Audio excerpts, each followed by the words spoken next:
উনি একজন বুজুর্গ ছিলেন। শামীমের কণ্ঠস্বরে তাচ্ছিল্যের কোনো কমতি রইল না। সোমা একটু শাসন করল স্বামীকে। নিজের দাদাকে কেউ বুজুর্গ বলে এভাবে?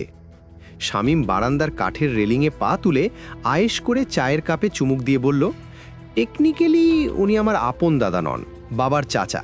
ওয়েট, বাবার আপন চাচাও নন, দাদার ফুপাতো ভাই ছিলেন। ইয়েস, ফুপাতো ভাই। কাজেই আমি ওর বদনাম করতেই পারি। নিজের দাদার চামড়া বাঁচিয়ে কি বলিস তোরা? নাসিফ কাঁধ ঝাঁকালো। তুই তোর দাদার বদনাম যত খুশি কর, আমার কি? আপন দাদাই হোক আর ফুপাতো দাদাই হোক। মৌরি হাত বাড়িয়ে নাসিফের বাহুতে চিমটি কাটল। শামীমের বাগান বাড়িতে বেড়াতে এসে তার দাদার বদনামে সায় দেওয়াটা ভদ্রতা মনে হচ্ছে না তার কাছে। নাসিফ চোখ গোল করে মৌরির দিকে ফিরে বলল, চিমটি দাও কেন? মৌরির চেহারার অভিব্যক্তি পাল্টে যেতে দেখে দুই হাতে মুখ ঢেকে হেসে ফেলল সোমা। এই পরিস্থিতি তার অচেনা নয়। ভরা মজলিসে বেফাস কথাবার্তা বলায় শামীমের অভিজ্ঞতাও কম নয়। তাকে আলগোছে সতর্ক করতে গেলে সেও এভাবে সকলের সামনে চিমটির বিরুদ্ধে অভিযোগ তোলে। নাসিফ শামীমের ঘনিষ্ঠ বন্ধু কি আর সাধে? প্রসঙ্গ পাল্টাতে মৌরি তাড়াহুড়ো করে বলল, বুজরুক মানে কিন্তু বুজুর্গ, মানে ওই যে কি বলে, সাধু ব্যক্তি, দরবেশ। শামীম চায়ের কাপে অনাবশ্যক সশব্দ চুমুক দিয়ে বলল, তাই নাকি? আমি তো জানতাম বুজরুক মানে ভণ্ড। মৌরি হাত নেড়ে আলাপটাকে ভাষাতত্ত্বের কানাগলিতে ঢোকানোর চেষ্টা করল। হ্যাঁ, কিন্তু এসেছে বুজুর্গ থেকে। বুজুর্গ লোকজনের কাণ্ড কারখানা দেখতে দেখতে অতিষ্ঠ হয়ে লোকজনের মানেটাই পাল্টে দিয়েছে, তাই না চুমকি? চুমকি রোদ থেকে দূরে মনমরা হয়ে বসেছিল। নিজের নাম শুনে একটু চমকে উঠল সে। কি? মৌরি চায়ের কাপটা তুলে সোমার দিকে তাকিয়ে নীরবে কানাগলিতে রিলে রেসের ব্যাটনটা তার হাতে তুলে দিল। সোমা চুমকির দিকে ফিরে বলল, বুজরুক, বুজরুক মানে বুজুর্গ, তাই না?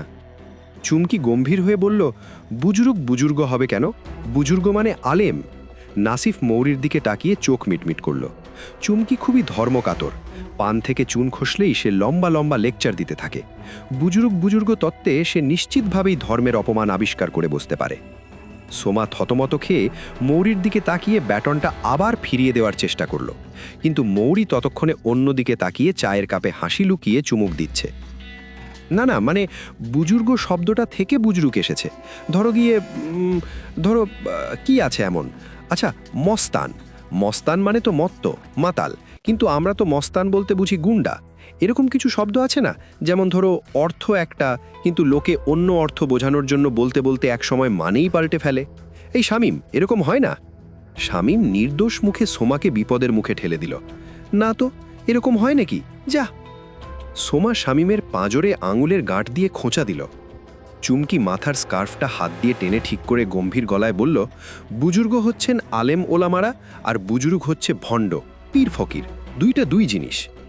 নাসিফ চায়ের কাপে ফরাত করে চুমুক দিয়ে বলল, ঠিক যেমন ডাব আর নারিকেল, বুজুর্গ আর বুজুর্গের মধ্যে পাকনামির মাত্রার একটা পার্থক্য আছে।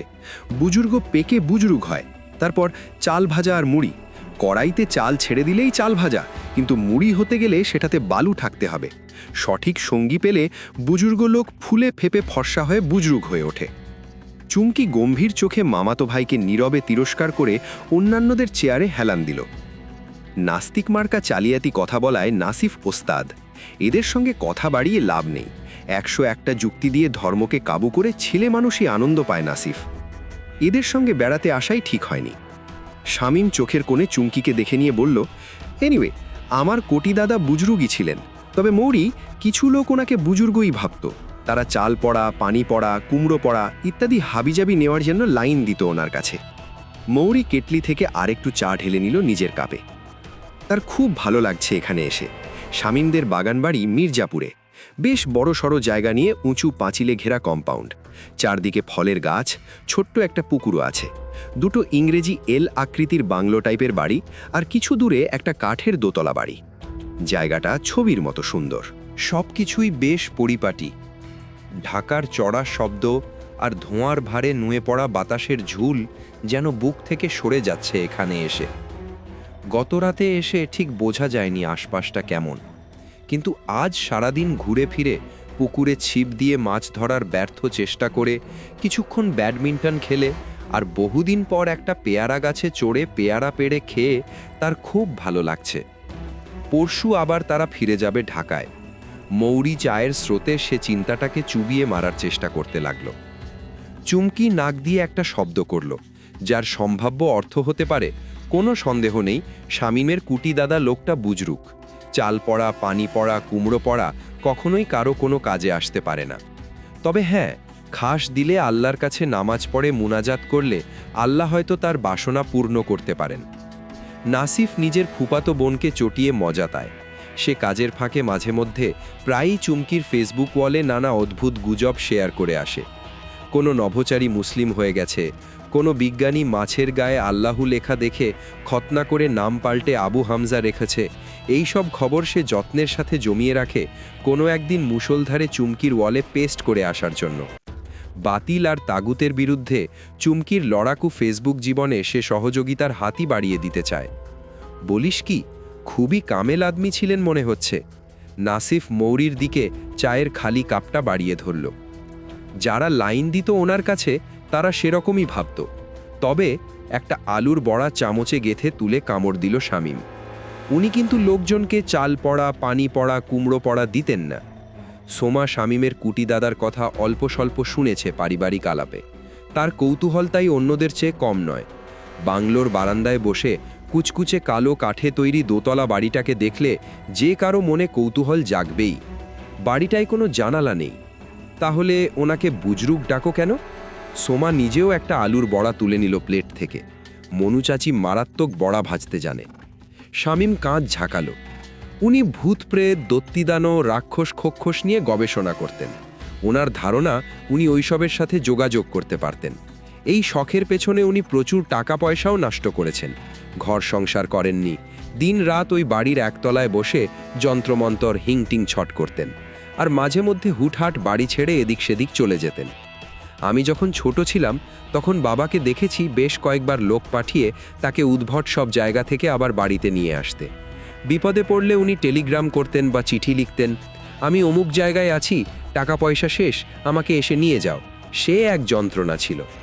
মৌরি মাথা নেড়ে বলল, আহা, তাহলে বুজরুক বলছেন কেন? বেচারার মাথায় সমস্যা ছিল বলেন। শামীম আঙুল নেড়ে বাতাসে একটা কঠিন নেতিবাচক উত্তর আঁকল। মোটেও না, খুবই ট্যাটনা ছিলেন কুটি দাদা, বিশেষ করে যখন টাকা পয়সার দরকার হতো। বাবা যখনই বলতো টাকা দেয়া যাবে না, উনি ঠিকই কী সব জমির হিসেব, ধানের হিসেব করে ফেলতেন মুখে মুখে। মাথায় কোনো সমস্যা ছিল না। লোকটা এমনকি ডায়েরিও লিখত। সোমা আগ্রহ ভরে জানতে চাইল, কোথায় সেই ডায়েরি? শামীম আলুর বড়া চিবাতে চিবাতে তাচ্ছিল্যের সাথে হাত নেড়ে বলল, কয়েকটা ডায়েরি আছে ওই বাড়িতেই, যদি তেলাপোকায় কেটে না থাকে। আর বেশ কিছু ডায়েরি কুটি দাদা পুড়িয়ে ফেলেছে। মৌরি বলল, পুড়িয়ে ফেললেন কেন? শামীম কাঁধ ঝাঁকিয়ে বলল, উনি 2 দিন পরপরই এটাসেটা পুড়িয়ে ফেলতেন। ওই বাড়িতেও নাকি একবার আগুন লাগিয়ে দিয়েছিলেন। রশিদ চাচা এখানে না থাকলে হয়তো নিজেও পুড়ে মরতেন। ওনাকে এই কারণেই আমাদের গ্রামের বাড়ি থেকে, যাকে বলে খেদিয়ে, এই বাগান বাড়িতে পাঠিয়ে দেওয়া হয়েছিল। দাদা যতদিন বেঁচে ছিলেন উনি বেশি গন্ডগোল করার চান্স পাননি, কিন্তু দাদা মারা যাওয়ার পর ইচ্ছা মতো গিদরামি করেছেন। আমরা ছিলাম ঢাকায়, আমার এক চাচা ছিলেন গ্রামে। এই বাড়ি দেখাশোনা করতেন রশিদ চাচা, আর কুটি দাদা রশিদ চাচাকে পাত্তা দিতেন না। খুব জ্বালান জ্বালিয়েছে লোকটা। নাসিফ বলল, তোরা এই রকম একটা ক্যারেক্টারকে একটু তেল কালি মাখাইতে পারলি না?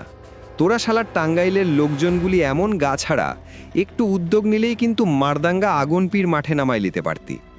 তোর দাদা এইসব বিটলামি কি হইল? চোখ গরম করস কেন? ও অলরাইট, তোর আপন দাদা না, ফুপাতো দাদা, হোয়াট এভার। উনি এইসব বিটলামি এরশাদের আমলে করতো না। এরশাদ তো খুবই এলিজিবল মুরিদ ছিল, প্রায়ই এই পীর ওই পীরের দরবারে তশরিফ রাখত। তোদের পক্ষ থেকে একটু উদ্যোগ থাকলে এই জায়গা এতদিনে হাইফাই পীরের গদি হয়ে যেত। ওইদিকে ফালতু জাম্বুরা গাছটাছ কেটে একটা হেলিপ্যাড বানায় দিতে পারলেই মন্ত্রী মিনিস্টার মুরিদ কালেকশন সহজ হয়ে যেত। বেকুব কি আর গাছে ধরে? আরে চিমটাও কেন, ব্যথা পাইতো। মৌরি চোখ পাকিয়ে নাসিফকে নীরবে কয়েক সেকেন্ড ধমক দিয়ে বলল, উনি তো দেখি পুরোই প্রফেসর শঙ্কু আর হ্যারি পটার ঘটা দিয়ে বানানো চরিত্র। আপনারা কোনো অ্যাডভেঞ্চার করেননি ওনাকে নিয়ে? শামীম মাথা নাড়ল। বাবা আমাদের কখনোই ওনার ধারে কাছে ঘেঁষতে দিতেন না। আমরা এই বাড়িতে প্রথম এসেছি কুটি দাদা যাওয়ার পর, জানো, ওনারও আমাদের ঢাকার বাসায় যাওয়া নিষেধ ছিল।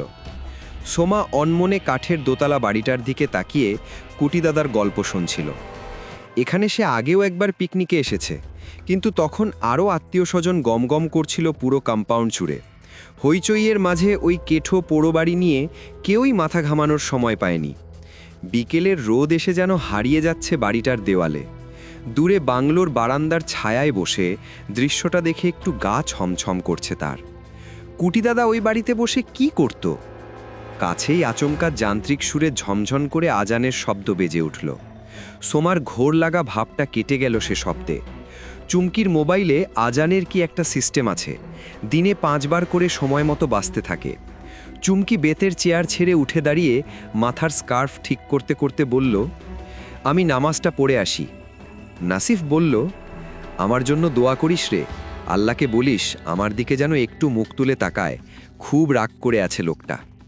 চুমকি জিভ দিয়ে বিরক্তিসূচক একটা শব্দ করে নিজের ঘরের দিকে চলে গেল।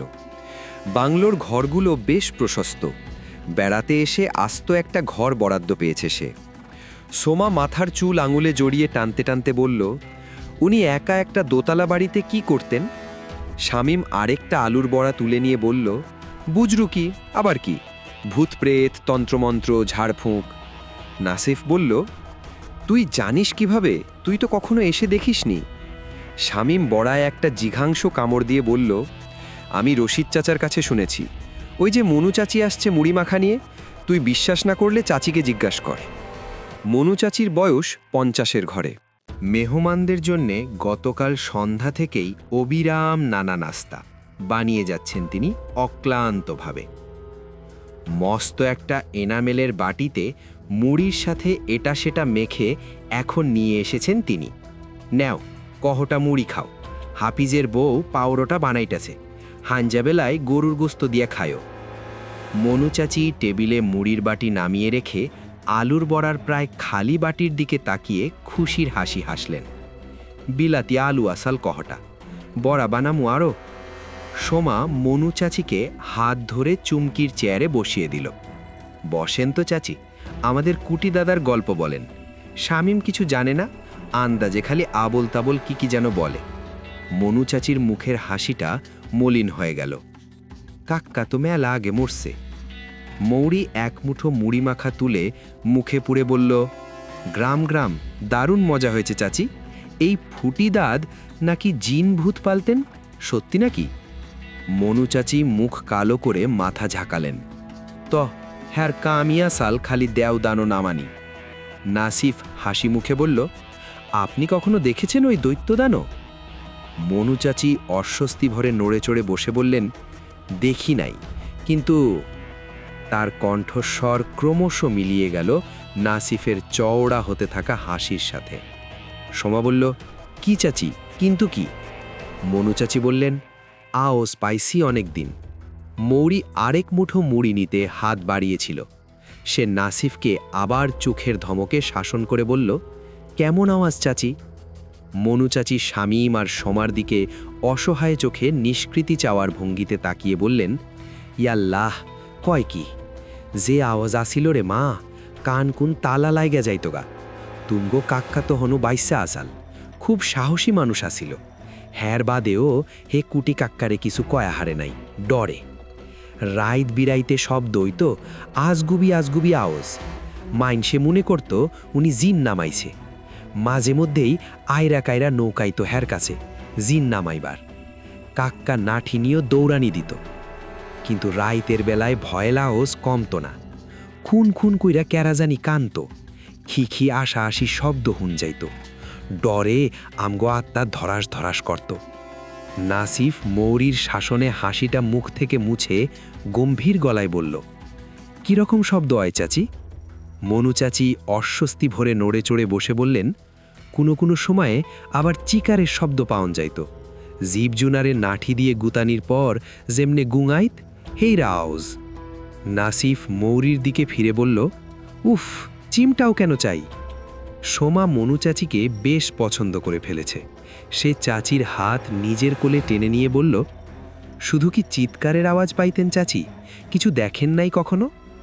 মনু চাচি একটু ভরসা পেলেন সোমার কথায়, মাথা নেড়ে বললেন, না গোমা, আমরা রাইতের বেলায় দরজা জালনা কয়া হইতাম। হাফিজ তখন গুদা, খুব ডরাইত। কুটি কাক্কারে মেলা কইছি, হাফিজ ভরায়, আপনি হ্যাগর রাইতের বেলায় ডাইকেন না। হ্যাঁ খালি আসতো, ফ্যাক ফ্যাক করে আসতো, আর কইতো ডরাইসা ডরাইসা। মনু চাচি হাত নেড়ে গলার সুর পাল্টে কুটি দাদার অনুকরণ করে দেখালেন। সোমা হাসতে হাসতে জড়িয়ে ধরল তাকে। শামীম মুড়ি মাখা খেয়ে যাচ্ছিল অক্লান্তভাবে। সে কোত করে মুড়ি গিলে বলল, ভূতে দৌড়াদৌড়ির আওয়াজের কথাটা বলবা না চাচি? মনু চাচির হাসিটা আবার মলিন হয়ে গেল। হ, মাঝে মধ্যে আমরা আওয়াজ পাইতাম। বাগানের আওলে কি এর জানি, সব মনে হইতো গাছে বইয়া ভুইট্টা বানর নড়াইতাছে। নানা বাজা নাই শোনা, বাউ বাতাসের আওজ ওই রকম না। কুটি কাক্কা মাঝে মধ্যে বাইরে আইয়া ধমক দিত, তখন আওজ বন্ধ হইয়া যাইত। খুব ডরের মধ্যে আইত পার করছি গো আম্মা, তোমরা দেখো নাই তাই আসো। মৌরি ফিস ফিস করে বলল, don't you realise it hurts her? Stop being such a prick.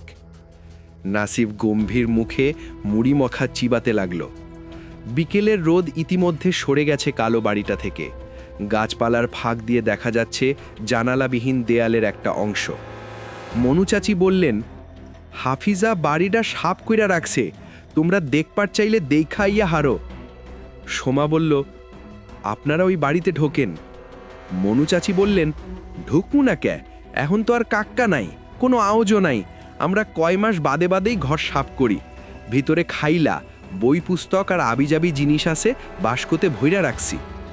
Nasif বলল, আজকে চল সবাই রাতের বেলা ওখানে গিয়ে আড্ডা মারি। তাস, মনোপলি, চা আর মুড়ি চানাচুর সঙ্গে থাকবে। এরপর মোমবাতির আলোর সাথে রক্তপানি করা ভুতুড়ে গল্পের কম্পিটিশন। সোমা আর চোখে মনু চাচির মুখের দিকে তাকিয়ে দেখল মহিলাটার মুখটা ফ্যাকাশে হয়ে উঠেছে। সে চাচির হাতে মৃদু চাপ দিয়ে বলল, কি চাচি, ভয় পাইছেন নাকি? মনু চাচি বিবর্ণ মুখেই মাথা নাড়লেন। না না না, আমি হাফিজার বউরে কইয়া দিমুনি, উজানি তুঙ্গযন্ত্রে নাস্তা পানির জুগার যন্ত্র কইরা রাখে। সোমা ফিসফিস করে বলল, আপনিও আসেন চাচি, ভূতের গল্প করি সবাই মিলে। মনু চাচি তাড়াহুড়ো করে মাথা দোলালেন। না রে আম্মা, আমার ভূতের হাস্তর হরলে ডর নাগে, আমি হাড়াহাড়ি করে ঘুমায়া যামু। চুমকি নিজের ঘর ছেড়ে বেরিয়ে এলো, তার মুখ গম্ভীর। মনু চাচিকে দেখে মৃদু স্বরে বলল, নামাজ পড়বেন না চাচি? মনু চাচি চমকে উঠে তাড়াহুড়ো করে উঠে বললেন, হ, আমি তাইলে যাইগা আম্মা, নুমাসটা পইরা আহি, তোমরা মুড়ি খাও। নাসিফ তাড়াহুড়ো করে পালিয়ে বাছা চাচিকে দেখিয়ে চুমকিকে শাসনের সুরে বলল, তুই এখানে এসেই কীরকম ত্রাসের রাজত্ব কায়েম করেছিস দেখলি?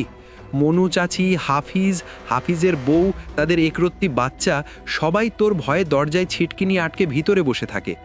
বেচারারা গোটা বছরে যত রাকাত নামাজ পড়ে তার চেয়ে বেশি পড়ে ফেলেছে এই একদিনেই। চুমকির মুখে সন্তুষ্টির পিউতলা হাসি ফুটে উঠল। দিনের পথ থেকে বিচ্যুত কয়েকটি আত্মাকে সিরাতুন মুস্তাকিমে ঠেলে তুলে বেশ তৃপ্ত। মৌরি বলল, তুমি তো গল্পটা মিস করলে চুমকি। শামীম ভাইয়ের কুটি দাদা জিন ভূত দৈত্য দানব পুষতে, বুঝলে? চুমকি বেতের চেয়ারে বসে মুড়ি মাখার বাটিটা নিজের কোলে টেনে নিল। জিন পুষতে পারেন হয়তো, কিন্তু ভূত দৈত্য এসব কিছু নেই, ওগুলো কুফরি গুজব। নাসিফ একটা সিগারেট ধরিয়ে বলল, হোয়াট এভার, ওই বাড়িটায় আমরা আজ সারা রাত আড্ডা মারবো ঠিক করেছি। চুমকি বলল, তোমরা আড্ডা মারো গিয়ে, আমি ঘুমিয়ে পড়ব। ওহো, তোকেও থাকতে হবে, মনোপলি খেলা হবে, তুই ব্যাংকার, আমাদের মধ্যে একমাত্র মুমিন মুসলমান তুই, অন্য কাউকে ব্যাংক দিলে টাকা পয়সা লুট হয়ে যাবে। চুমকি বলল, ওই পুরনো বাড়িতে ধুলোবালুর মধ্যে বসে মনোপলি খেলতে হবে কেন, এইখানেই খেলি। চুমকি মনোপলি খুব ভক্ত, একবার খেলতে বসলে তাকে টেনে তোলা শক্ত। মৌরি বলল, আরে দারুণ একটা এক্সপিরিয়েন্স হবে, এরকম ভুতুরে একটা বাড়িতে বসে আড্ডা দেওয়ার মজাই তো আলাদা। তাছাড়া যদি সত্যি সত্যি ভূত মানে জিন এসে আমাদের উপর ছড়াও হয়, চুমকি একাই দোয়া পড়ে তাদের ভাগিয়ে দিতে পারবে। সোমা অন্যদিকে ফিরে হাসি চাপার চেষ্টা করল প্রাণপণে। বিদ্রুপের আষ্টে গন্ধ পেয়ে চুমকির মুখটা গম্ভীর হয়ে গেল। শোনো ভাবি, দোয়া দুরুদ নিয়ে মশকরা করবা না। গ্রামে গঞ্জে জিনের উৎপাত কিন্তু কমন জিনিস। আমার দাদা বাড়িতে আমি নিজের চোখে জিন নামাতে দেখেছি। নাসিফ বলল, আহা, এখনই বলিস না, রাতে ভৌতিক গল্প কি হলো, চিমটাও কেন? ও, লেট মি রিফ্রেজ, ভৌতিক নয়, জৈনিক গল্পের কম্পিটিশন হবে, তখন বলিস। আর তোমরা তো 2 পাতা বিজ্ঞান পড়ে মস্করা করো খালি। চুমকির দাদাবাড়ি কিন্তু বাবা, একটা রিয়েলি হন্টেড প্লেস, জিনের হিথ্রো এয়ারপোর্ট ওইটা। সারা দুনিয়ার জিন চলাচলের পথে চুমকির দাদাবাড়িতে রিফিউয়েল করতে নামে। আরে না, সিরিয়াসলি, আমরা ছোটবেলা থেকে শুনে আসছি। একজন খুব কামেল বুজুর্গ আলেম আছেন, চুমকির চাচার বন্ধু, উনি প্রায় জিনের টক শো হোস্ট করতেন যখন আমরা কলেজে পড়ি। না রে চুমকি, কি হলো, এইভাবে তাকাস কেন? কাঠের সিঁড়িতে পা রাখার পর পুরো বাড়িটা যেন অস্ফুট গোঙানির শব্দে অতিথিদের স্বাগত জানালো। মৌরি ঘাড় ফিরিয়ে হারিকেন হাতে নাসিফের দিকে তাকিয়ে শুকনো হাসি হাসার চেষ্টা করল। একতলার বারান্দায় বসে মজা দেখছে সে। সোমা হাতে কিল মেরে বলল, কামন মৌরি, কোনো ব্যাপারই না, দেখিয়ে দাও নাসিফ ভাইকে, তোমার হাতে হারিকেন আছে, চাবি আছে, তোমার কি ভয়? মৌরি 1000 টাকা বাজি ধরেছে নাসিফের সাথে। একা একা দোতলায় উঠে তালা খুলে কুটি দাদার ঘরে ঢুকবে সে। তার আগে কনসালটেন্ট হিসেবে মনু চাচি গোপনে জানিয়েছেন, ছাই ভস্য যা কিছু ছিল এই বাড়িতে সবই সাফ করা হয়েছে। দোতলার ঘরে কিছু বইপত্র আর টুকিটাকি জিনিস ছাড়া আর কিছুই নেই। তবে তেলাপোকা, মাকড়সা, টিকটিকি এসব থাকতেই পারে। নাসিফ শুরুতে 100 টাকা বাজি ধরেছিল। তেলাপোকা, টিকটিকি, মাকড়সার মতো 3 মাস্কেটিয়ার্সের নাম শুনে সে একটা শূন্য বাড়িয়ে দিয়েছে। সোমা ও শামীমের সাথে বাজি ধরতে চেয়েছিল, কিন্তু সোমার সাহস নিয়ে শামীমের মনে কোনো সন্দেহ নেই, জানিয়েছে শামীম। অবশ্য একা একা সোমা ভুতুরে খালি বাড়িতে গিয়ে তেলাপোকা কবলিত, টিকটিকি আক্রান্ত, মাকড়সা মাখামাখি ঘরে ঢুকে 10 মিনিট কাটাতে পারবে, সোমা না পারলে কে পারবে? চুমকিকেও ঠেলছিল নাসিফ, কিন্তু চুমকি এইসবের মধ্যে নেই। সে একটা মাদুর আর মনোপলি বোর্ড 2 বগলে নিয়ে চুপচাপ অপেক্ষা করছে এইসব বাজির ভাড়ামো শেষ হবার অপেক্ষায়। তাছাড়া বাজি ধরা গুনাহ। মৌরি হারিকেন হাতে নিয়ে দুবদাব করে কাঠের সিঁড়ি বেয়ে ওপরে উঠতে লাগলো। বাড়িটা কি ধরনের কাঠ দিয়ে তৈরি মৌরি জানে না, কিন্তু কাঠের রং একেবারে কুচকুচে কালো আর যথেষ্ট মজবুত। সিঁড়িতে পা রাখলে কিছু ক্যাচ ক্যাচ শব্দ হয় বটে, কিন্তু গোটা বাড়ি হুড়মুড়িয়ে ভেঙে পড়ার মতো গুরুতর কিছুর আভাস তাতে নেই। মৌরি সিঁড়ির প্রথম দফা পেরিয়ে নিচের দিকে তাকালো। নাসিফ হারিকেন উঁচিয়ে জুলজুল করে তাকিয়ে আছে দেখে মনে মনে হাসল সে। অ্যারোসলের একটা ক্যান স্যুটকেসে করে নিয়ে এসেছিল মৌরি। সেটা বাংলো ছেড়ে বেরোনোর সময় বার করে কোমরে গুজে সঙ্গে আনতে ভোলেনি। তাছাড়া মনু চাচির ছেলে হাফিজ নাকি গতকাল সকালেই সাফ করেছে বাড়ি। কাজে ড্রাকুলার গুদাম ঘরের মতো পরিস্থিতি থাকার কথাও না। মৌরি বাইরে থেকেই খেয়াল করেছে বাড়িটা আসলে 3 তলা সমান উঁচু, কিন্তু নিচতলায় ঘরের উচ্চতা অনেক বেশি। সেটা একটা হল ঘরের মতো। কুটি দাদা দোতলার 2টো ঘরের একটায় থাকতেন, অন্য ঘরটা একেবারেই ফাঁকা এখন। মেহমান এলে সেটাই থাকতো অতীতে। 3 দফা সিঁড়ি পেরিয়ে দোতলায় কুটি দাদার ঘরের সামনে গিয়ে দাঁড়ালো মৌরি। এখান থেকে আশপাশটা একেবারেই অন্যরকম দেখায়। কম্পাউন্ডের ভেতরে বাড়ি, পুকুর, গাছপালা, আকাশে এক ফালি চাঁদ, সবই সুন্দর লাগছে দেখতে। হারিকেন নিয়ে বারান্দার রেলিংয়ে একটু ঝুঁকে হাঁক ছাড়ল Mouri. Houston, I had no problem. Soma উৎসাহ জোগালো, সাব্বাস মৌরি, মুরগি ভাজা না ফুচকা? হারিকেন হাতে নাসিফ বলল, বারান্দার অরবিটে চক্কর দিলেই চলবে, ল্যান্ডিং না করেই খানাপিনার হিসেব শুরু করে দিয়েছে। মৌরি কিছু একটা বলতে যাচ্ছিল, একটা মৃদু খসখস শব্দ এলো তার কানে। শব্দটা ঘরের ভেতরে। মৌরির মনের মধ্যে ফুর্তির অনুভূতিটা এক নিমেষে ফুরিয়ে গেল। এই ঘরের ভেতরে শব্দ হবে কেন? নিচ থেকে চুমকির বিরস কণ্ঠ ভেসে এলো, ভাবি জলদি, মশা কামড়ায়। মৌরি হারিকেন উঁচিয়ে কুটি দাদার ঘরের উঁচু বন্ধ দরজার দিকে চেয়ে রইল। তার কান অখণ্ড মনোযোগে কোনো শব্দ শোনার জন্যে তৈরি হয়ে আছে। তার মনের যুক্তিপ্রবণ অংশ বলছে, ঘরের ভেতরে খসখস শব্দ হওয়াই স্বাভাবিক, হয়তো তেলাপোকা উঠছে, বা পেছনে গাছের ডাল হয়তো বাতাসে নড়ছে। ভূতপ্রেত সব বাজে কথা। কিন্তু একটা রুগ্ন রোমাঞ্চপ্রিয় অংশ বলছে, বিপুলা এই পৃথিবীর কতটুকু জানি। প্রকাণ্ড একটা চকচকে রূপালি তালা ঝুলছে দরজার 2 পাল্লার 2 মোটা কড়ায়। মৌরি হারিকেন নামিয়ে রাখল দরজার সামনে, তারপর আঁচলে বাঁধা চাবিটা দিয়ে সেই তালাটা খুলে একটা কড়ায় আটকে রাখল। হারিকেনটা তোলার জন্যে আবার ঝুঁকতেই সে ঘরের ভেতরে মৃদু খসখস শব্দটা আবার শুনতে পেল। সেই সাথে মৌরি দেখতে পেল দরজার নিচের অংশে সরু আনুভূমিক কতকগুলো ফাঁক, অনেকটা ভেন্টিলেটরের মতো। দরজাটা একেবারেই নিরেট নয়। মৌরি হারিকেনটা হাতে নিয়ে চুপচাপ কিছুক্ষণ দাঁড়িয়ে রইল ঘরের দরজার সামনে। ভেতরে শব্দ হতেই পারে, নিজেকে প্রবোধ দিল সে। হতেই পারে শব্দ, হয়তো বাতাসের কারণে। নিচ থেকে চুমকির বিরস কণ্ঠ ভেসে এলো আবার, ভাবি জলদি, মশা কামড়ায়। হিউস্টনের টিটকারিও শোনা গেল তারপর। ল্যান্ডিং করতে পারবে একা নাকি কাউকে পাঠাতে হবে? মৌরি চোয়াল শক্ত করে হারিকেনটা উঁচিয়ে ধরে কুটি দাদার ঘরের দরজায় জোরে একটা ধাক্কা দিল। এই দরজার কবজা জোড়া সম্ভবত বহুদিন তেলের মুখ দেখেনি। অমসৃণ হেরেসা তুলে ধীর গতিতে খুলে গেল দুটো পাল্লা। মৌরি হারিকেন বাড়িয়ে ধরে ঘরের ভেতরটায় আলো ফেলল। ফাঁকা। নিচ থেকে হাততালির শব্দ ভেসে এলো। It's a small step for a man. কি হলো সোমা, পরপুরুষের গায়ে খোঁচা দাও কেন? Oh okay, it's a small step for a woman but a giant leap for. আরে আবার খোঁচাও কেন? মৌরি ঘরের ভেতরে পা রাখল। হারিকেনের আলোয় ঘরের ভেতরের একাংশ আলোকিত হয়েছে কেবল। পুরনো দিনের ঘর, যথেষ্ট উঁচু। সিলিংয়ের কাছে তাই আলো ক্রমশ পিছু হটে গেছে সেখানে। বৃক্ষচারী ময়ালের ধৈর্য নিয়ে শুয়ে আছে অন্ধকার। মৌরি খসখস শব্দটা আবার শুনতে পেয়ে তড়িৎ পায়ে বামে ঘুরল। ঘরের ভেতরে একটা লোহার খাট আর দুটো বাক্স ছাড়া আর কিচ্ছু নেই। তবে দেয়ালে একটা ক্যালেন্ডার ঝুলছে। সেটার পাতা নড়ে উঠছে একটু পরপর। শব্দটা সেখান থেকেই আসছে। মৌরি হারিকেন বাড়িয়ে ধরে জানালা খুঁজল, কিন্তু ঘরে কোনো জানালা নেই। শিক্ষিত বই পড়ুয়া ব্লগ ফেসবুকে তর্ক করা মৌরি নিজেকে প্রবোধ দিল, নিশ্চয়ই কোনো না কোনোভাবে ঘরের ভেতরে বাতাস ঢোকে, নইলে ক্যালেন্ডারের পাতা নড়বে কেন?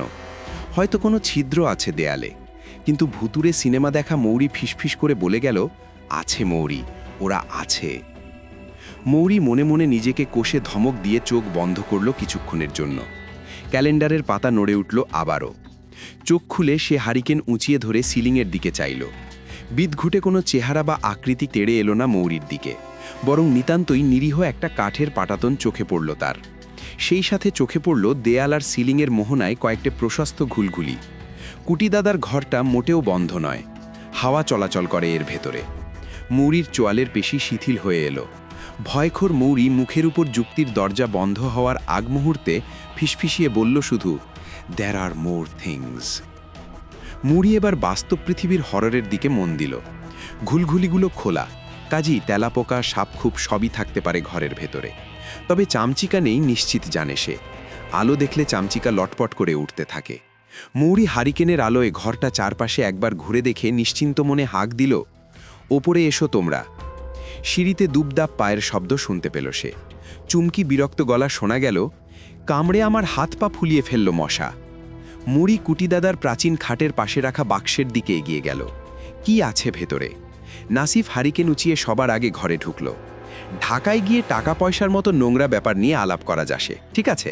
চুমকি, মাদুর পাতো। শামীম, তুমি ফ্লাস্ক আর কাপ সাজাও। সোমা, কি টিফিন ক্যারিয়ারে মুড়ি টুড়ি কিছু রাখছো আমাদের জন্য, নাকি সব একাই খেয়ে ফেলছো? আরে বাক্স খুলতেছ কেন? মৌরি বলল, ভেতরে ডায়েরি আছে কয়েকটা। শামীম বলল, পড়তে চাইলে বের করে পড়তে পারো। মৌরি সোৎসাহে বলল, ইন্টারেস্টিং কিছু আছে? শামীম এগিয়ে গিয়ে বলল, আছে, কিন্তু পুরোটা না। না না, আবল তাবল, মাঝে মধ্যে কিছু ইন্টারেস্টিং বেটস আছে। একটা লাল মলাটের খাতা আছে, সেটাতে নানা কিসিমের ভূতপ্রেত নামানোর তরিকা লেখা। ওটা পড়লেই বুঝবা কুটিদাদা কোন কিসিমের বুজিরুক ছিল। সোমা হারিকেনের আলোয় ঘরের ভেতরটা দেখছিল। তার কাছে মোটেই ভালো লাগছে না ঘরের চেহারা। চুমকি বিরস গলায় বলল, আমি মশার কয়েল জ্বালাচ্ছি তাহলে। মৌরি আচমকা কি ভেবে যেন বলল, চলো আমরা বেসমেন্টের ঘরটায় যাই, ওখানে গিয়ে খেলি। শামীম একটু অরষ্ট হয়ে গেল। একতলার ওই ঘরে? নাসিফ গলা খাকারি দিয়ে বলল, এই ঘরটা কি ইনাফ ভুতুড়ে না? আমার তো গায়ের লোম দাঁড়িয়ে গেছে। সোমা এই প্রথম মৌরির কথায় আপত্তি করল, দরকার কি, চলো এখানেই আড্ডা মারি। মৌরি অনুভব করল একতলার ঘরটার কথা সে যেন ঠিক স্বেচ্ছায় বলেনি। একতলার ঘরে গিয়ে কেন খেলতে চাইল সে? কিন্তু আইডিয়াটা খারাপও লাগলো না তার কাছে। এ কথা স্পষ্ট যে এই বাড়িতে ভূতপ্রেত কিছু নেই। একতলার ঘরটা এই ঘরের চেয়েও উঁচু। সেখানে নিশ্চয়ই হানাবাড়ির পরিবেশটা আরও ভালো মতো পাওয়া যাবে। সে আবার বলল, এসেই যখন পড়েছি, বেসমেন্ট দেখে আসি চল। মনু চাচি তো বললেন সবই পরিষ্কার করা আছে, সমস্যা কোথায়? চুমকি খনখনে গলায় বলল, আমাকে মশা কামড়ে শেষ করে ফেললো। তোমরা জলদি জলদি ঠিক করো কোথায় খেলবা। স্বামী মৃদু গলায় বলল, নিচের একতলার ঘরটা একটু অন্য রকম। সোমা টের পেল তার ঘাগের কাছে রোম দাঁড়িয়ে গেছে। অন্য রকম মানে? নাসিক একটা সিগারেট ধরিয়ে বলল, কি রকম? ডানজেন্স অ্যান্ড ড্র্যাগনস টাইপ নাকি? শামীম কাঁধ ঝাঁকালো, আয় দেখাচ্ছি, একটু অস্বস্তিকর আর কি। মৌরি বলল, শামীম ভাই, আমি লাল মলাটের খাতাটা পেয়েছি, ওটা নিয়ে আসি সাথে? শামীম বলল, শিওর, তবে একটু সাবধানে হ্যান্ডেল করো, পুরনো দিনের খাতা তো, নরম হয়ে গেছে, কালি যেন চটে না যায়। মৌরি বাক্সের ভেতর থেকে লাল মলাটের খাতাটা বার করে হাতে নিল। চুমকি দুবদাব পা ফেলে বেরিয়ে গেল হারিকেন ছাড়াই। একটু পরপর চটাস চটাস করে মশা মারছে সে। সবাই ঘর ছেড়ে বেরোনোর পর সবশেষে ঘর ছাড়তে গিয়ে আরেকবার হারিকেন উঁচিয়ে ঘরের ভেতরটা দেখে নিল মৌরি। না, তেলাপোকা, টিকটিকি, মাকড়সা কিচ্ছু নেই। হাফিজ মনে হয় সব ঝেড়ে মুছে সাফ করেছে। হারিকেনটা নাসিফের হাতে ধরিয়ে দিয়ে দরজার পাল্লা টেনে আবার লাগিয়ে দিল মৌরি। নাসিফ সিগারেট টানতে টানতে হারিকেনের আলোয় দরজার নিচের ভেন্টিলেটরটা দেখতে লাগল। ইন্টারেস্টিং, দেখেছো এটা? মৌরি মাথা বাড়ল। হ্যাঁ, ঘরটায় জানালা নেই, কিন্তু ভেন্টিলেশনের ব্যবস্থা আছে ভালোই। নাসিফ নিচু হয়ে ভেন্টিলেটরের ভেতরে আঙুল চালিয়ে কি যেন পরীক্ষা করল, তারপর উঠে দাঁড়িয়ে বলল, you know something, I think this scooty দাদা chap was quite an interesting fellow. এটা একটা কাঠের লুভার। মৌরি আঁচলের চাবি দিয়ে তালা এক কড়া থেকে খুলে দুটো কড়ার ভেতরে লাগাতে লাগাতে বলল, লুভার কি জিনিস? নাসিফ সিগারেটে টান দিয়ে বলল, কিভাবে বোঝাই? এটাতে কাঠের কতগুলো পাত একটু কোণ করে বসানো, যাতে হাওয়া ঢোকে কিন্তু ধুলোবালি, শব্দ, রোদ না ঢোকে। আবার ঘরের ভেতরে ছাদের কাছে ঘুলঘুলিগুলো খোলা। ইনফ্যাক্ট এটাই কিন্তু ঘর ঠান্ডা রাখার এফিশিয়েন্ট ব্যবস্থা। ঠান্ডা বাতাস নিচ দিয়ে ঢুকবে, ঘরের ভেতরের হিট শুষে গরম হয়ে ওপরে উঠে ভেন্টিলেটর দিয়ে বেরিয়ে যাবে। ইন্ডাস্ট্রিয়াল মেশিনারি এইভাবেই কুল করা হয়, শুধু কয়েকটা এক্সস্ট ফ্যান থাকে ঘুলঘুলির জায়গায়। মৌরি লাল মলাটের খাতাটা বগল থেকে বের করে হারিকে নিজের হাতে নিয়ে বলল, চল নিচে চল, যন্ত্রপাতির গল্প পরে শুনব। নাসিফ সিগারেটে জোরে শেষ টান দিয়ে কাঠের রেলিংয়ে ঠেসে ধরে আগুন নিভিয়ে বাইরে ছুঁড়ে মারল। বেসমেন্টের ঘরের দরজার সামনে শামীম চুপচাপ দাঁড়িয়ে আছে।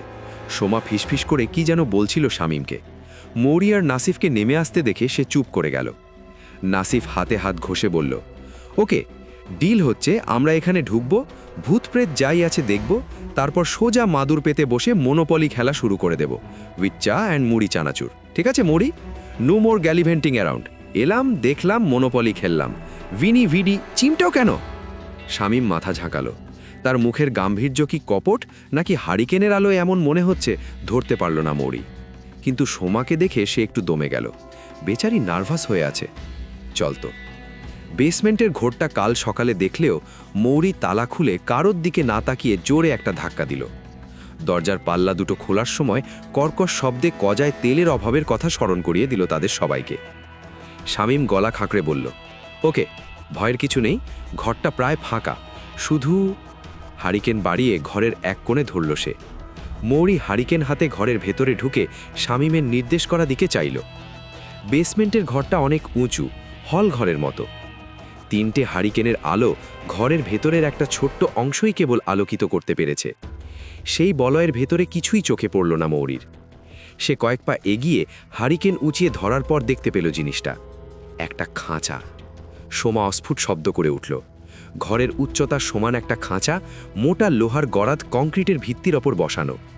খাঁচাটা গোল, খুব বড় নয়, কিন্তু তার উচ্চতার মাঝে একটা অশুভ ইঙ্গিত যেন আঁকা আছে। মৌরির কানে একটা ভীতু মৌরি ফিসফিস করে বলল, আমি আবার এসেছি, বলো তো এই ঘরে খাঁচা কেন? শামীম গলা খাঁকড়ে বলল, জাস্ট একটা খাঁচা, চল এবার খেলা শুরু করি।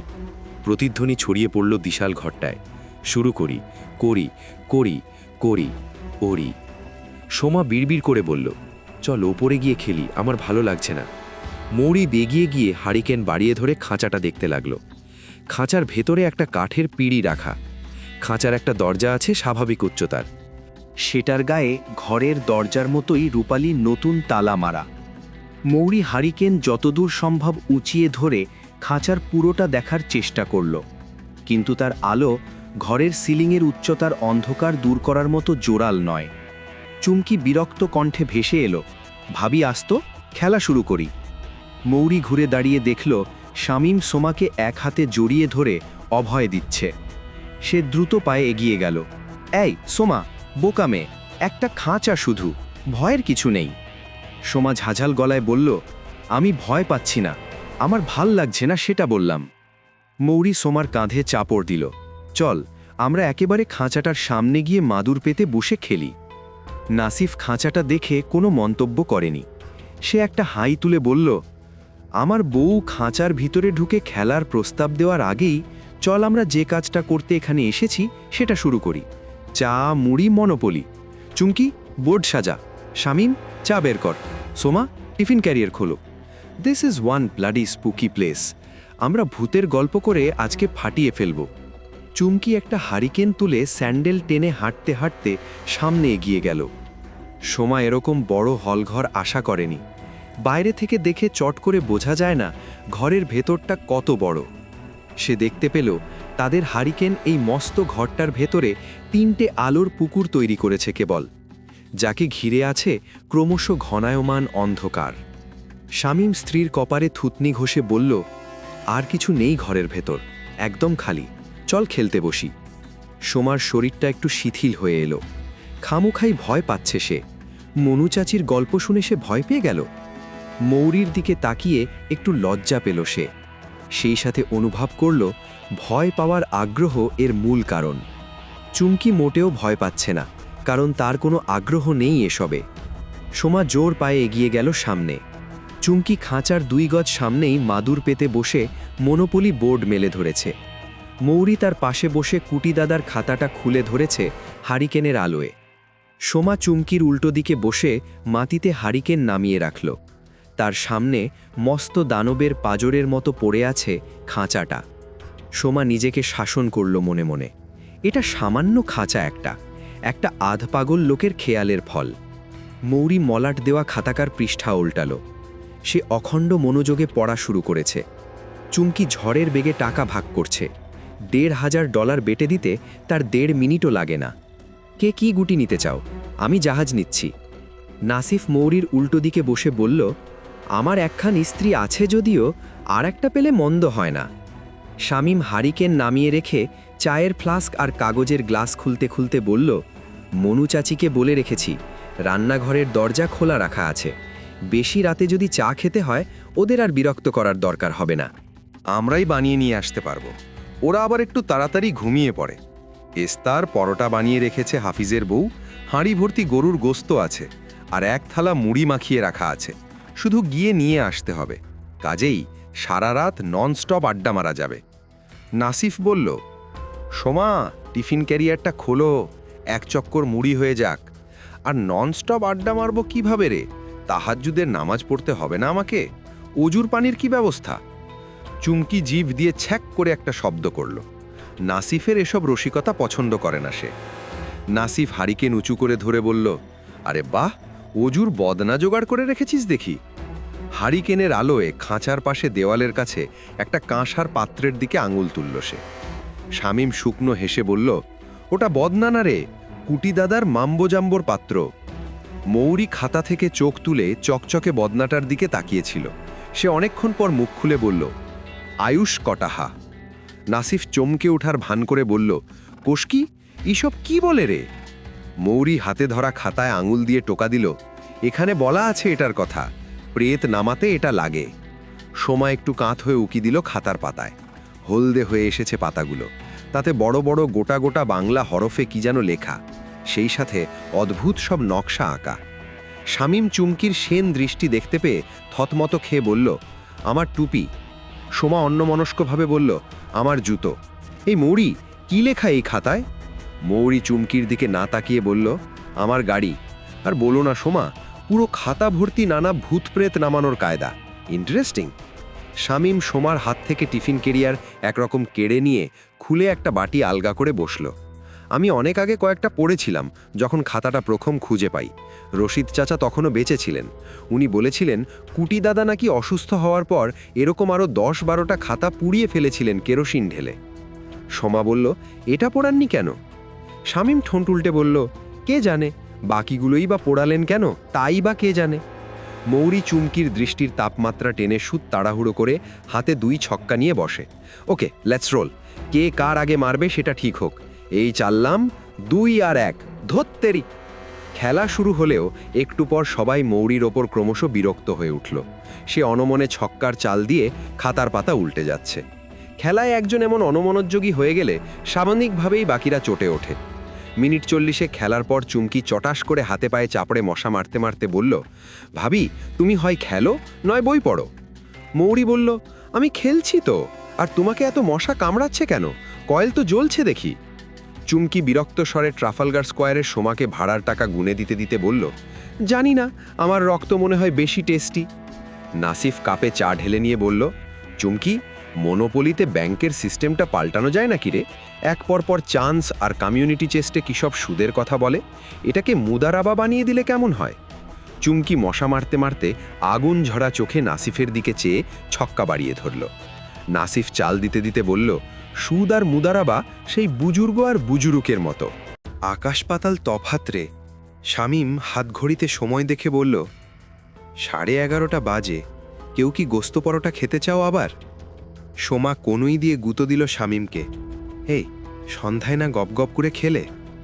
শামীম বলল, এখন আবার একটু খাবো। কে কে খাবা বল, সেই অনুপাতে বেড়ে নিয়ে আসি। চুমকি হাত তুলল, আমি খাবো ভাইয়া, 2 পরোটা। নাসিফ বলল, নিয়ে আসিস গোটা 4। সোমা, লজ্জা করো না, কটা খাবা আগে ভাগে বল, পরে ভাগ চাইলে পাবা না কিন্তু। সোমা বলল, এই মৌরি, পরোটা খাবে? মৌরি কুটি দাদার খাতা থেকে চোখ তুলে বলল, শামীম ভাই, আমার আর সোমার জন্য 2 করে, আর 1 টুকরো কয়লা অনতে পারবেন? শামীম একটু বিস্মিত হয়ে বলল, কয়লা? মৌরি বলল, হ্যাঁ, মনু চাচিরা কয়লা দিয়ে রান্না করে দেখলাম, 1 টুকরো হলেই চলবে। নাসিফ বলল, কয়লার ছাই দিয়ে দাঁত মাজবা নাকি? মৌরি চোখ পাকিয়ে বলল, পাকনা পাকনা কথা না বলে শামীম ভাইয়ের সাথে যাও, এত গোস্ত পরোটা উনি একা আনতে পারবেন নাকি, আর টিউবওয়েল থেকে বোতলে করে ঠান্ডা পানি নিয়ে এসো। শামীম আর নাসিফ একটা হারিকেন তুলে নিয়ে ঘর ছেড়ে বেরিয়ে গেল। চুমকি ব্যাংকের টাকা সন্তর্পণে সাজিয়ে রাখতে রাখতে বলল, সোমা আপুর দানের পর। সোমা বলল, আচ্ছা আসুক ওরা, খেয়ে দিয়ে আবার শুরু করব না হয়। চুমকি একটা হারিকেন তুলে নিয়ে বলল, আমি ঘরটা একটু ঘুরে দেখি। মৌরি কুটি দাদার খাতায় ডুবে আছে, সে কোনো উত্তর দিল না। সোমা ঘষতে ঘষতে মৌরির পাশে এসে বসে বলল, এই মৌরি, কি পড়ছো এত মন দিয়ে? কি লেখা আছে খাতায়? মৌরি মুখ না তুলেই বলল, খুবই ইন্টারেস্টিং জিনিস, আর শামীম ভাই যতই বলুক, এই কুটি দাদা লোকটাকে আমার বুজুর্গ মনে হচ্ছে না। হয়তো মাথায় সামান্য গোলমাল ছিল, কিন্তু অনেক গোছানো। সোমা বলল, কি গোছানো? মৌরি খাতায় আঙুলের টোকা দিয়ে বলল, অ্যাপারেন্টলি উনি বিভিন্ন ভূতপ্রেত নামানোর কায়দা নোট করে গেছেন, একেবারে স্কেচ সহ। সোমা গলা বাড়িয়ে খাতায় উকি দিল। হলদেটে পাতায় ফাউন্টেন পেন দিয়ে স্পষ্ট হস্তাক্ষরে লেখা, 1 পাতা জুড়ে ছবি, অন্য পাতায় লেখা। মৌরি বলল, এটা সম্ভবত একটা পাণ্ডুলিপি, উনি অন্য কোথাও রাফ করে এখানে ফ্রেশ কপি তুলেছেন, কোনো কাটাকুটি নেই। বানান ভুল আছে কিছু, কিন্তু খুব সহজ ভাষায় লেখা। কিছু কিছু শব্দের মানে জানি না, হিংতিম ডট টাইপের কিছু মন্ত্রও আছে, আবার মাঝে মধ্যে আরবি ফার্সি কথাবার্তা, বাট ভেরি ইন্ট্রিগিং। তুমি কি র বা হাড়কুড়ানির নাম শুনেছ কখনো? সোমা আর চোখে তাকিয়ে দেখল, চুমকি হারিকেন হাতে ঘরের এক প্রান্তের দেওয়াল ঘেঁষে হাঁটছে। সে মাথা নাড়ল, না, কি এগুলো? মৌরি সোৎসাহে বলল, আমিও জানি না, কিন্তু উনি ক্যাটাগরি ভাগ করে এদের ডাকার পদ্ধতি বর্ণনা করে গেছেন। জীবিক, রক্ষ, দৈত্য, গুলমন্ত, হাড়কুনানি, লাশখাকি, করিদানো। সোমা বলল, তারপরও তোমার মনে হয় উনি বুজুর্গ ছিলেন না? মৌরি খাতা থেকে চোখ তুলে সোমার দিকে তাকিয়ে বলল, আমি জানি না সোমা। বুজরুকরা এত ফ্যাসিনেটিং জিনিস লেখে না বোধহয়, তারা লোকজনকে নিয়ন্ত্রণ করতে ভালোবাসে। কুটি দাদা লোকটা বরং অনেকটা ফ্যান্টাসি লেখকদের মতো, উনি হয়তো নিজের তৈরি একটা ফ্যান্টাসির জগতে বাস করতেন। বুজরুক বললে একটু অবিচারী হবে। সোমা কুটি দাদার খাতায় উঁকি দিয়ে বলল, এটা কিসের নকশা? মৌরি বলল, এটা হাড়কুড়ানি আবাহন মঞ্চের নকশা। মাটিতে চুনের গুঁড়ো দিয়ে একটা বৃত্ত আঁকতে হবে, তারপর কয়লার গুঁড়ো দিয়ে তার ভেতরে একটা ত্রিভুজ, দুটোর মধ্যেই একটু ফাঁক রাখতে হবে, যাতে হাড় কুড়ানি এসে ঢুকতে পারে ভেতরে। তাকে টোপ দেওয়ার জন্যে খাসির পাঁজরের হাড়ের টুকরো এই রকম স্পাইরাল করে বিছিয়ে দিতে হবে। সবচেয়ে বড় টুকরোটা থাকবে ওই ত্রিভুজের ভেতরে। হাড় কুড়ানি সেটা তুলতে গেলে কয়লা আর চুন দিয়ে ত্রিভুজ আর বৃত্ত বন্ধ করে দিতে হবে। মজার না? সোমা ফিসফিস করে বলল, আচ্ছা, এই যে মনু চাচিরা রাতের বেলা নানা শব্দ শুনতেন, সেগুলো কিসের? মৌরি হলঘরের পরিসীমা ধরে পায়চারা করে বেড়ানো চুমকির দিকে চুক রেখে আনমনে বলল, আমার ধারণা কুটি দাদা নিজেই ওসব শব্দ করতেন। এই খাতায় অনেক মন্ত্রতন্ত্রের কথা বলা আছে, আর দূর থেকে রাতের বেলা কোনো ষাঁড় এলে সেটাকে শুরুতেই ভূতের শব্দ বলে মনে হতে পারে। নেভার মাইন্ড, কিন্তু প্রত্যেকটা পদ্ধতি খুব ইম্যাজিনেটিভ, অনেকটা সুকুমারের ছড়ার মতো লাগে পড়তে। সোমা বলল, কয়লা দিয়ে কি করবে তুমি? মৌরি জিভ কেটে বলল, আমি ভাবছিলাম আজ রাতে একটা ভূতকে আমরা ডাকলে কেমন হয়। সোমা চমকে উঠল, না না মৌরি, এসব নিয়ে বেশি বাড়াবাড়ির দরকার নেই। আমরা মজা করতে এসেছি, মজা করে চলে যাই, চলো। মৌরি বলল, দূর বোকা, ভয়ের কিছু নেই, এটাও তো একটা মজাই। চুমকির মশা মারার শব্দ প্রবলভাবে প্রতিধ্বনিত হলো ঘরের ভেতরে। উফ, এক তো মশা, মশা মশা মশা অশা। সোমা ফিসফিস করে বলল, এই মেয়েটাকে এত মশা কামড়ায় কেন? মৌরি বলল, জানি না, আমাকে কিন্তু এতক্ষণে একটাও মশা কামড়ায়নি। সোমা বলল, এই খাঁচাটার কি কাজ কোথাও লেখা আছে খাতায়? মৌরি আনমনে মাথা নাড়ল। আমি পড়তে পড়তে সেটাই খুঁজছিলাম, এখনো পর্যন্ত খাঁচার কথা তো কিছুই লেখা নেই। নানা মন্ত্র, নকশা আর প্রচুর হাড্ডিগুড্ডির কথা লেখা। চুমকি পিতলের পাত্রটার গায়ে পা দিয়ে টোকা দিতেই একটা ক্ষণক্ষণে ধাতব শব্দ ছড়িয়ে পড়ল ঘরে। এই ভাবি, সারা ঘরে আর কিচ্ছু নেই জানো? মৌরি বলল, হ্যাঁ, সব সাফ করে রেখেছে। শামীম আর নাসিফ কথা বলতে বলতে ঘরে এসে ঢুকল। শামীমের হাতে একটা বড় ট্রে আর নাসিফের হাতে একটা পানির জেরিক্যান। এ কি, মৌরি এখনও লেখাপড়া করো নাকি? নাসিফ হাঁক ছেড়ে বলল। মৌরি বলল, চলো একটা ভূত নামাই। শামীম মাদুরের ওপর ট্রে নামিয়ে রেখে বলল, মৌরি কুটি দাদার খাতা পড়ে খুব এক্সাইটেড মনে হচ্ছে। পাতায় পাতায় এই ভূত সেই ভূত নামানোর কায়দা লেখা, তাই না? মৌরি বলল, শামীম ভাই কি পুরোটা ম্যানুস্ক্রিপ্ট পড়ে দেখেছেন? শামীম বলল, আমি ইউনিভার্সিটিতে থাকতে একবার কয়েক বন্ধুর সাথে এসেছিলাম এখানে। তখন আমরা একবার কুটি দাদার প্রেসক্রিপশন অনুযায়ী চেষ্টা করেছিলাম, চামচিকা ছাড়া আর কিছু আসেনি। মৌরি একটা কাগজের প্লেটে মাংস আর পরোটা তুলে নিয়ে বলল, কোন ধরনের প্লেট নামানোর চেষ্টা করেছিলেন? শামীম বলল, মনে নেই ঠিক, মাটিতে চুনের গুঁড়ো দিয়ে হিজিবিজি নকশা করতে হয়েছিল। আর কুটি দাদার খাতায় প্রচুর উদ্ভট জিনিসের কথা লেখা, বড়ই গাছের ডাল পোড়া ছাই, শিং মাছের মাথা, পেকে পচে যাওয়া আমের আটি। আমরা সব জিনিস জোগাড় করতে পারিনি, মনে হয় সে কারণেই আর কিছু আসেনি শেষ পর্যন্ত। নাসিফ পরোটা ছেড়ে মুখে পুড়ে বলল, মৌরির গায়ে হলুদের কথা মনে পড়ে গেল। চুমকি এসে হারিকেন নামিয়ে খাবার বেড়ে নিতে নিতে বলল, তোমরা একটু পরপর খালি খাচ্ছ, খেলার মুড নাই কারো, আমি বরং খেয়ে দিয়ে গিয়ে শুয়ে পড়ি। নাসিফ বলল, আরে না, ভুতুড়ে গল্পের কম্পিটিশন হবে এখন। তোর স্টকে তো অনেক সত্য গল্প আছে, ঘুমিয়ে পড়লে সেগুলো বলবে কে? মৌরি বলল, কয়লা এনেছ? নাসিফ পকেট থেকে খবরের কাগজে মোড়ানো এক টুকরো কয়লা বার করে দেখালো মৌরিকে। এখনই খাবা? মৌরি বলল, শামীম ভাই চলেন, খাওয়ার পর আজকে আবার কোনো প্রেতকে ডাকি আমরা। শামীম সোমার দিকে একবার তাকিয়ে বলল, প্রেত নামাতে 101টা হাবিজাবি লাগে যে। নাসিফ গরুর মাংস চিবাতে চিবাতে বলল, এই ডানজনের মধ্যে একটা ড্রাগনকে ডাকো মৌরি। মৌরি চাপা হেসে বলল, ইনফ্যাক্ট কুটি দাদার খাতায় ড্রাগনের জন্য একটা ফর্মুলা আছে। শামীম বলল, তাই নাকি? ওটাকে ডাকতে কি লাগে? মৌরি টিস্যুতে হাত মুছে খাতার পাতা উল্টালো। খুবই সিম্পল জিনিস শামীম ভাই, এক টুকরো কয়লা আর ওই যে ওই পাত্রটা আয়ুষ কটাহ, ওটার মধ্যে পানি ঢেলে কয়লার টুকরোর ওপর বসিয়ে মনে মনে মন্ত্র পড়তে হয়। ও তার আগে তেজশ্রী পাবাহন মঞ্চ আঁকতে হয়। চুমকি পরোটার ভেতরে মাংস পুড়ে রোল বানিয়ে চিবাতে চিবাতে বলল, এইসব মন্ত্র পড়লে গুনাহ হয়। শামীম সোমার দিকে তাকিয়ে বলল, কি সোমা, নাবাবে নাকি একটা ড্রাগন? সোমা পরোটার ছোট ছোট টুকরো মাংস দিয়ে খেতে খেতে বলল, চলো নামাই। নাসিফ ঝড়ের বেগে পরোটা শেষ করছিল একের পর এক। সে মুখ ভর্তি খাবার নিয়ে বলল, ভালোই হয়, কষ্ট করে আর চুলা জ্বালতে হবে না এরপর। ড্রাগনের মুখের ওপর কেতলি ধরেই চা বানানো যাবে। চুমকি চটাস করে নিজের পায়ে চাপড় দিয়ে বলল, উফ, সাংঘাতিক চুলকাচ্ছে এখন, এত মশা।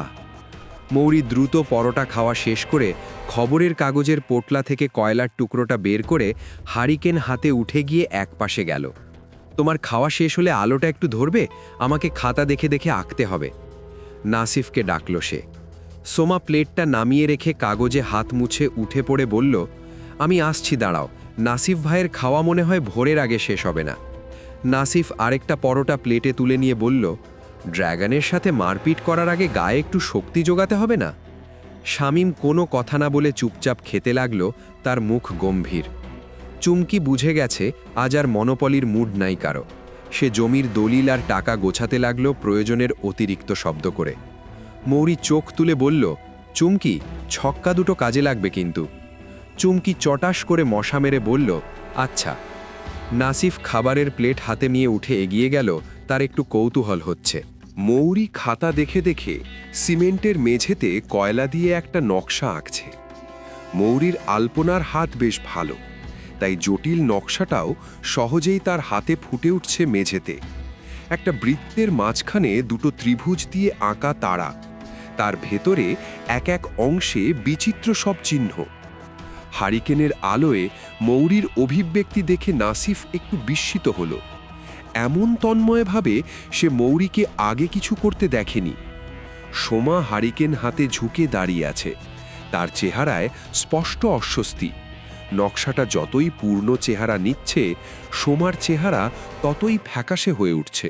তাই ড্রাগন এসে কি করবে? আলাপসালাপ করবে আমাদের সাথে? মৌরি খসখস করে নকশা আঁকতে আঁকতে বলল, সেরকমই তো মনে হয়। নাসিফ খাঁচাটা দেখিয়ে বলল, ওটার ভিতরে আসবে তো নাকি? মৌরি নাসিফের ইশারা দেখে হেসে ফেলল। হ্যাঁ, ওই যে বদনাটা, ওর মাঝে পানি ঢেলে ওটার নিচে কয়লা রেখে ওই কাঠের পিঁড়িটার উপরে রেখে আসতে হবে। ক্ষুদির ড্রাগন আসে, কয়লার টুকরাটা আপনা আপনি জ্বলে উঠবে। বদনার নিচে ছোট ছিদ্র আছে, সেই ছিদ্র দিয়ে পানি বের হতে থাকবে। পানি পড়ে আগুন নিভে গেলে ড্রাগন আবার চলে যাবে। বাপরে, বদনাটা তাহলে একটা টাইমার, ওয়াটার রককক। হ্যাঁ, এর জন্যই ওটার নাম আয়ুষ কটাহ। ড্রাগনের আয়ু আছে ওটার মধ্যে। মৌরি খসখস করে কয়েকটা টান দিয়ে উঠে দাঁড়ালো। পানি এনেছো সাথে? নাসিফ আঙুল বাড়িয়ে জেরিক্যানটা দেখালো। সোমার অস্বস্তিটা তার মাঝেও ধীরে ধীরে সংক্রামিত হচ্ছে। মৌরি জেরিক্যান থেকে গ্লাসে পানি ঢেলে ঢকঢক করে খেয়ে বলল, সবার খাওয়া শেষ হলে আমরা শুরু করব। আমি খাঁচার ভেতরে ওই পাত্রটা রেখে আসি। শামীম ধীরে ধীরে খাচ্ছে। সে একবার নাসিফের দিকে তাকালো শুধু। নাসিফ শামীমের কাছে এগিয়ে গিয়ে চাপা গলায় বলল, কিরে, ভয় পাচ্ছিস নাকি? শামীম হাসার চেষ্টা করল। ধুর, এই ঘরটাই একটু ডিপ্রেসিং, খাওয়া শেষ কর, মজাই হবে। চুমকি মনোপলির বোর্ড গুছিয়ে আবার প্লেটে একটা পরোটা নিয়ে বসল। আমি এইসব কুফরি কাজে নেই ভাইয়া, আমি খাই, তোমরা ড্রাগন নিয়ে খেলো। মৌরি ঘরের এক প্রান্ত থেকে পিতলের পাত্রটা নিয়ে এসেছে, তার চোখে মুখে একটা চাপা উত্তেজনা। জেরিক্যান থেকে সেটার ভেতরে অল্প একটু পানি ভরে সে জিনিসটা উঁচু করে ধরল। পাত্রটার 3টে পায়া আছে, তার নিচে সামান্য ফাঁকা জায়গা তৈরি হবে মাটির ওপর নামিয়ে রাখলে। মৌরি পাত্রের নিচে হাত ভরে দেখল তার হাতে সূক্ষ্ম জলের বিন্দু ঝরে পড়ছে। নাসিফ তার প্লেটের পরোটার শেষ টুকরোটা মুখে পুরে বলল, থিওরিটিক্যালি কিন্তু কয়লায় আগুন জ্বলা শুরু করলেও এই পাত্রের ভেতরের পানি বাষ্প হয়ে যাবে, কাজেই পানি পড়ে আগুন নিভে যাবে সে সম্ভাবনা খুব কম। চুমকি হেসে ফেলল, তুমি কি সত্যি ড্রাগন আসবে? নাসিফ মৌরির দিকে তাকিয়ে কাঁধ ঝাঁকালো, আমি শুধু ফিজিক্যাল সমস্যাটার কথা বললাম। সোমা এসে 2 হাঁটু ভাঁজ করে মাদুরের ওপর বসল, মুখ গম্ভীর। মৌরি এদিয়ে গিয়ে আঁচলের চাবি দিয়ে খাঁচার তালা খুলল। সারা বাড়িতে একই রকম তালা লাগানো, সব তালা একই চাবি দিয়ে খোলা যায়। নাসিফ দেখল মৌরি সাবধানে কাঠের পিঁড়িতে কয়লার টুকরাটা নামিয়ে তার ওপর আয়ুষ কটাহ বসিয়ে হারিকেনের আলোয় খাঁচার ভেতরটা ঘুরে ফিরে দেখছে। সে গলা চড়িয়ে বলল, ড্রাগনের বিষ্ঠা আছে নাকি? মৌরি উত্তর না দিয়ে বেরিয়ে এসে দরজা আবার তালা লাগিয়ে দিল।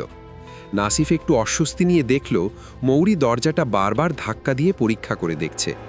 শামীম নাসিফের অভিব্যক্তি পাল্টে যেতে দেখে চাপা গলায় বলল, কুটি দাদা খুব কনভিন্সিং বুজরুক ছিলেন, বুঝতেই পারছিস।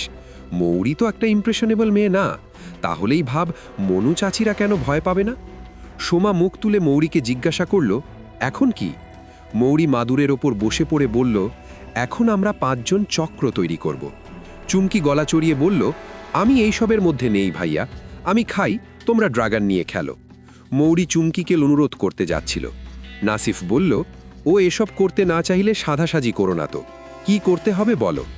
মৌরি নাসিফের গলায় হালকা বিরক্তির আভাস পেয়ে একটু আহত হলো। সে ক্ষণিক থেমে বসে পড়ল। সবাই হাত ধরে গোল হয়ে বসতে হবে। চুমকির মনোপলির বোর্ড থেকে ছক্কা দুটো হাতে তুলে নিল সে। সোমা পরিবেশ হালকা করার জন্য বলল, এই চান্সে নাসিফ ভাইয়ের সাথে হাত ধরাধরি করা যাবে। নাসিফ নিজেকে সামলে নিয়েছে। সে তরল গলায় বলল, আলো থাকবে নাকি নিভিয়ে দিতে হবে? মৌরি কুটি দাদার খাতার একটা পাতা উল্টালো। অন্ধকারের কথা বলা হয়েছে এখানে। আমরা হারিকেনের সোলতে কমিয়ে দিতে পারি, কারণ একেবারে অন্ধকার করলে ইনস্ট্রাকশনগুলো পড়া যাবে না। চুমকি চটাস করে মশা মেরে বলল, আমি খাচ্ছি তো। না। নাসিফ বলল, হারিকেন কমিয়ে দিয়ে খা। চুমকি গজগজ করতে করতে হারিকেনের সোলতে কমিয়ে দিয়ে উঠে একটি দূরে গিয়ে বসল। মৌরি বাকি 2 হারিকেনের সলতে নিভু নিভু করে দিতেই ঘরটার চেহারা পাল্টে গেল। সোমার মনে হলো অন্ধকারের সমুদ্রে 2 ছোট্ট আলোর ভেলা ভাসছে তাদের সামনে। একটু দূরে প্রায় নির্বাপিত আলোর সামনে চুমকিকে আবছা দেখা যাচ্ছে কেবল। মৌরি বলল, এখানে বলা আছে চক্র মন্ত্র দ্বারা রতি আবাহন মন্ত্রজপ পূর্বক তেজস্বীপকে ডাকিতে হইবেক। তেজস্বীপের উপস্থিতির ব্যাপ্তি আয়ুষ কটাহ দ্বারা নির্ধারিত হইবেক। নাসিফ বলল, আবাহন মন্ত্রটা কি? মৌরি পৃষ্ঠা উল্টে বলল, ও না, সবাইকে পড়তে হবে না, মন্ত্রটা একবার করে পড়ে এই ছক্কা দুটো মারতে হবে। একসঙ্গে 2 ছক্কা উঠলে তেজস্বী পেশে হাজির হবে, এমনটাই বলা আছে। নাসিফ ঠিক ঠিক করে হেসে উঠল। কুটি দাদা লোকটা কঠিন চিজ, প্ল্যানচেট, উইচক্রাফট, হোকাস পোকাস, লুডু সব একসঙ্গে ঘুঁটা দিয়ে। চুমকি বিরক্ত স্বরে বলে উঠল, হাত পা চুলকাচ্ছে, এত মশা। মৌরি ছক্কা দুটো হাতে নিয়ে বলল, সোমা, আমার কাঁধে হাত রাখো, না হলে ছক্কা চালার জন্য হাত খোলা পাবো না। সোমা চুপচাপ মৌরির কাঁধে হাত রাখল। মৌরি ছক্কা দুটো হাতে নিয়ে বিড়বিড় করে খাতায় টোকা মন্ত্রটা জপতে লাগল। তারপর গলা খাঁকড়ে বলল, সবাই রেডি? সম্মতিসূচক মৌনতা চুমকির মশা মারার শব্দটাকে জোরালো করে তুলল শুধু। মৌরি একটা শ্বাস ফেলে হাত থেকে ছক্কা দুটোকে গড়িয়ে যেতে দিল। শামীম চোখ কুঁচকে ছক্কার রিডিং দেখার চেষ্টা করল, কিন্তু আবছা আলোয় কিছুই বোঝার উপায় নেই। নাসিফ ফিসফিস করে বলল, ছক্কা দেখার দরকার কি? 2 ছক্কা উঠলে তো খোদ ড্র্যাগনই এসে হাজির হবে। মৌরি হাত বাড়িয়ে ছক্কা দুটো আবার তুলে নিল। তারপর আবার বিড়বিড় করে মন্ত্র পড়তে লাগল। সোমা ঘাড় খুঁড়িয়ে খাঁচার দিকে চাইল। নিশ্ছিদ্র অন্ধকার সেখানে। মৌরি আবার ছক্কা ছুঁড়ে মারল। সোমা টের পেল ঘরের ভেতরে হঠাৎ ফুরফুলে বাতাস বইছে। বাইরে আকাশে মেঘ ডেকে উঠল একবার। নাসিফ বলল, ড্র্যাগন আসুক আর না আসুক, আমার বউ বৃষ্টি নামিয়ে দিয়েছে ছক্কা মেরে, এরপর মনে হয় বাজ পড়বে। মৌরি মুখ দিয়ে আওয়াজ করে আবার ছক্কা হাতে নিয়ে বিড়বিড় করতে লাগল। মৌরির ছক্কার চালের পর গোটা ঘর ঝমঝম করে নেচে উঠল বাইরে বৃষ্টির শব্দে। ঘরের ভেতরে একটা ঠান্ডা হাওয়ার স্রোত বয়ে গেল আবার। চুমকি একটু দূরে খাবারের প্লেট নামিয়ে রেখে হাত মুছতে লাগল। নাসিফ প্রতি চালের পরপরই রসিকতা করছে, কিন্তু না, অফ স্টাম্পের বাইরে দিয়ে চলে গেল ছক্কা, গোল পোস্টের ওপর দিয়ে সীমানার বাইরে। হ্যাঁ ভাই, আসছে ঢাকা নারায়ণগঞ্জ সহ সারা দেশে কুটি দাদা লিখিত, মৌরি বেগম পরিবেশিত, দাঁত নখ লেজ সহ ড্রাগন। মৌরি ছক্কা একটু জোরে গড়িয়ে দিল। নাসিফ কিছু বলার জন্য মুখ খুলেছিল, কিন্তু তার চোখের সামনে একটা উজ্জ্বল আগুনের বিন্দু নিঃশব্দে জ্বলে উঠে তাকে চুপ করিয়ে দিল। সোমা নাসিফের জোরে শ্বাস নেওয়ার শব্দ শুনে ঘাড় ঘুরিয়ে আতকে উঠল। মৌরি খাঁচার দিকে পেছন ফিরে বসেছিল। সে আগুনটা দেখে চমকে উঠে অস্ফুটে বলল, এসেছে? একটু দূরে চুমকি গজগজ করে উঠল। কি যে চুলকাচ্ছে সারা গায়ে, এত মশা! কয়লার আগুনটা অন্ধকারে একটা হিংস্র প্রশ্নবোধক হয়ে জ্বলতে থাকল। শামীম খাবি খাওয়া গলায় বলল, এখন কি? মৌরি কাপা হাতে খাতাটা তুলে নিয়ে চাপা গলায় বলল, তেজস্বীপির উপস্থিতি স্বল্পকালীন হওয়া বাঞ্ছনীয়। চক্র যদিও মন্ত্র দ্বারা রতি কোটি নহে, সকল প্রদীপ নির্বাপিত রাখিতে হইবেক। তেজস্বীপ যেন সাধককে দেখিতে না পায়। তোমরা কেউ হাত ছেড়ো না, ঠিক আছে? চক্র ভাঙা যাবে না, এটা মন্ত্র দিয়ে রতি বলছে। স্বামীন ভাঙা গলায় বলল, মৌরি, তুমি একটা হারিকেন নিভিয়ে দাও তো। মৌরি কাঁপা কাঁপা হাতে হারিকেনের সোলতের চাবি খুঁজতে লাগল। নাসিফ ফ্যাঁসে গলায় বলল, কিন্তু ওটা কোথায়? খাঁচার ভেতরে তো কিছু দেখা যাচ্ছে না। সোমা ফুপিয়ে উঠে বলল, আমার পিঠে কে যেন শ্বাস ফেললই মাত্র। নাসিফ বলল, মৌরি, এরপর কি করতে হবে? কয়লার আগুন তো এখনও জ্বলছে।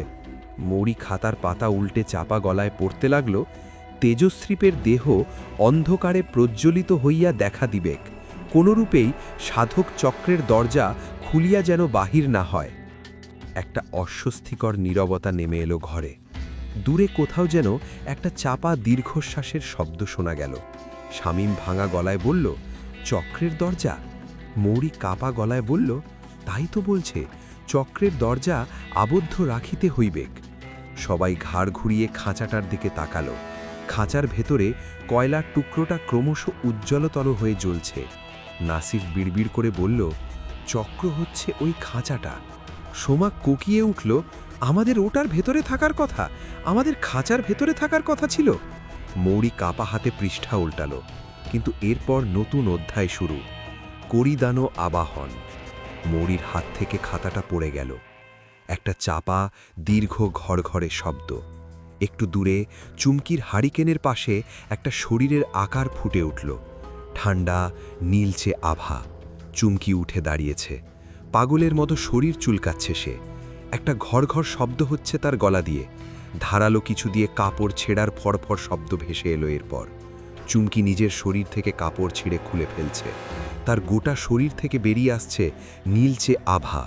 সে আলোয় দেখা যাচ্ছে চুমকির গায়ে চামড়ার ওপর ছোট ছোট আঁশ গজিয়ে উঠছে। চুমকির একটা হাত মাথার ওপর উঠে গেল। বাইরে ঘুলগুলি দিয়ে চকতে ঘরে ঢুকল চমকিত বিদ্যুতের আলো।